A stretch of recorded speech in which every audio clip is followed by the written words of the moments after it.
বুদ্ধিমান সেই যে নিজের সমালোচনা করে, পাগল সেই যে অন্যের সমালোচনা করে, বুদ্ধিমান সেই যে নিজের ভুল ত্রুটি খোঁজে, বোকা সেই যে অন্যের ভুল ত্রুটি খোঁজে, বুদ্ধিমান সেই যে মরার পরের জন্য প্রস্তুতি নেয়, আর বোকা সেই যে মরার পরের জন্য প্রস্তুতি নেয় না।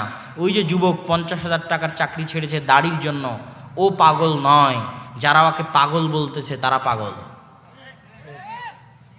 যে যুবক হারাম রুজির জন্য, নিজের হারাম রুজির জন্য নিজের ঈমান বিক্রি করে দিয়েছে, ওকে যারা বুদ্ধিমান বলতেছে, চালাক বলতেছে, ওরা বুদ্ধিমান চালাক নয়। বুদ্ধিমান চালাক ওরাই যারা দুনিয়া বিসর্জন দিয়েছে কিন্তু ঈমান বিসর্জন দেয়নি।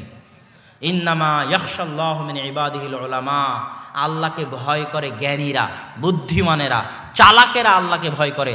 বোকা গর্ধব গাধারা আল্লাহকে ভয় করে না, এরা মনে করে এই দুনিয়ায় শেষ।